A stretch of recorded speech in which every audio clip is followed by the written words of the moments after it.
విద్యార్థి ఉద్యమ నాయకుడు మాజీ శాసనసభ్యులు బాల్క సుమన్ అక్రమ అరెస్ట్ను వ్యతిరేకిస్తూ బీఆర్ఎస్వి విద్యార్థి విభాగం ఆధ్వర్యంలో ఉస్మానియా యూనివర్సిటీ ఆర్ట్స్ కాలేజ్ వేదికగా ముఖ్యమంత్రి రేవంత్ రెడ్డి, మంత్రి వివేక్ దిష్టి బొమ్మలను బీఆర్ఎస్వి నాయకులు దహనం చేశారు. ఈ సందర్భంగా బీఆర్ఎస్వి నాయకులు జంగయ్య మాట్లాడుతూ కేతనపల్లి ప్రజలు బీఆర్ఎస్ పార్టీకి మద్దతుగా నిలబడి స్పష్టమైన తీర్పు ఇచ్చినప్పటికీ అప్రజాస్వామిక పద్ధతిలో చేజిక్కించుకునే ప్రయత్నం చేస్తుంది కాంగ్రెస్ పార్టీ. పార్లమెంట్లో రాజ్యాంగాన్ని పట్టుకొని ఫోజులు కట్టే రాహుల్ గాంధీ తెలంగాణ రాష్ట్రంలో మున్సిపల్ ఎన్నికల్లో రేవంత్ రెడ్డి వ్యవహరిస్తున్న తీరుపై స్పందించకపోగా అభినందించడం సిగ్గుచేటు అని అన్నారు. అధికారం చేపట్టిన నాటి నుండి రాష్ట్రమంతా రేవంత్ రెడ్డి గూండాగిరి నడుస్తున్నది. మున్సిపల్ ఎన్నికల్లో రేవంత్ రెడ్డి మంత్రుల్లో రౌడీయిజం బయటపడింది. హాంగ్ వచ్చిన ప్రతి చోట నాయకులను అయితే కొనుగోలు లేకుంటే బెదిరింపులకు పాల్పడుతూ ప్రజా తీర్పును తుంగలో తొక్కుతున్నది కాంగ్రెస్ సర్కార్. కేతనపల్లి మున్సిపాలిటీ కాంగ్రెస్ పార్టీ 7 సీట్లకే పరిమితమైనప్పటికీ సిగ్గు లేకుండా అధికారాన్ని అడ్డుపెట్టుకుని అరెస్టులు చేసిన కేతనపల్లి బీఆర్ఎస్ పార్టీదే, బాల్క సుమన్దే అన్నారు. ఈ కార్యక్రమంలో బీఆర్ఎస్వి నాయకులు దశరథ్, జంగయ్య, కాటం శివ, కోంపల్లి నరేష్, శ్రీను నాయక్, శ్రీకాంత్, ముదిరాజ్, నాగేందర్ రావు, నిఖిల్ పటేల్, రాకేష్ ఐగౌడ్ తదితరులు పాల్గొన్నారు.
ప్రజా తీర్పును కూడా లెక్క చేయకుండా ప్రజాస్వామ్యాన్ని కాపాడాల్సినటువంటి బాధ్యతలో ఉన్నటువంటి కాంగ్రెస్ ప్రభుత్వం ఈరోజు ప్రజా తీర్పుకు వ్యతిరేకంగా ఒక్క మున్సిపాలిటీ కోసం మాజీ ఎమ్మెల్యేని కూడా చూడకుండా అక్రమంగా కేసులు పెట్టి అక్కడ ఉన్నటువంటి పార్టీ శ్రేణులను కూడా భయభ్రాంతులకు గురి చేస్తూ, వారి ప్రలోభాలకు గురి చేస్తూ, లొంగకపోతే దాడులకు గురి చేస్తూ ఈరోజు వాళ్ళని జైల్లో పెట్టేటువంటి కారణానికి ఒడిగట్టిండు.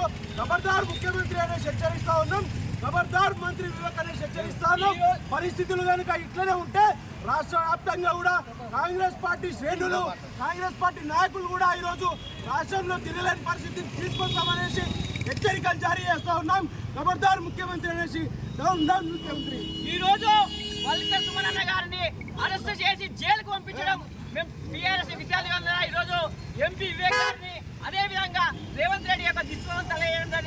బిడ్డ, నువ్వు ఒక్క మున్సిపాలిటీ కోసం ఈరోజు ప్రజాస్వామ్యాన్ని కూలీ చేస్తే మీరు రాష్ట్రం మొత్తం ఈరోజు నీ కాంగ్రెస్ పార్టీని, అదేవిధంగా రేవంత్ రెడ్డిని ఎక్కడెక్కడ తరుగుతారు. బిడ్డ, గుర్తుపెట్టుకో, ఈరోజు డబ్బులతోని, పోలీస్ వ్యవస్థతోని ఈరోజు బాల్క సుమన్ గారిని ఈరోజు జైలుకు పంపిస్తావు కదా బిడ్డ. రాబోయే కాలంలో, రాబోయే ప్రభుత్వంలో నిన్ను, నీ రేవంత్ రెడ్డిని, వివేక్ను కూడా ఇదే గట్టి పట్టిస్తామని ఈరోజు ఉస్మానియా సాక్షిగా ఈరోజు తెలియజేస్తారు. బిడ్డ, వెంటనే బాల్క సుమన్ గారికి క్షమాపణ చెప్పాలని డిమాండ్ చేస్తున్నాం.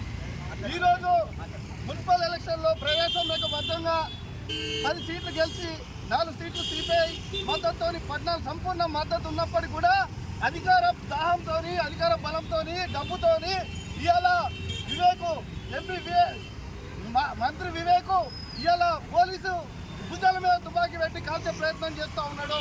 పట్ట పగలే ఇలా 500 మంది పోలీసులను పెట్టి అప్రజాస్వామ్యబద్ధంగా అనైకత్యంగా అన్యాయంగా బాల్క సుమరన్నను ఉద్యోగం చేశాడు. బాల్క సుమరన్న అంటే ఈ రోజు తెలంగాణ ఉద్యమంలో ఎన్నో కేసులు ఎన్నో ఉద్యమాలు చేసిన వ్యక్తి. ఇవాళ ఒక బాల్క సుమరన్న విరుచుకుపడతామని ఈ సభాముఖంగా హెచ్చరిస్తా ఉన్నాం. ఖబర్దార్ రేవంత్ రెడ్డి, ఖబర్దార్. అరెస్ట్ చేసి జైలుకు పంపించడం మేము టీఆర్ఎస్ విద్యార్థులు ఈరోజు ఎంపీ వివేక్ గారిని అదేవిధంగా రేవంత్ రెడ్డి యొక్క దిశోధం తెలియజేయండి.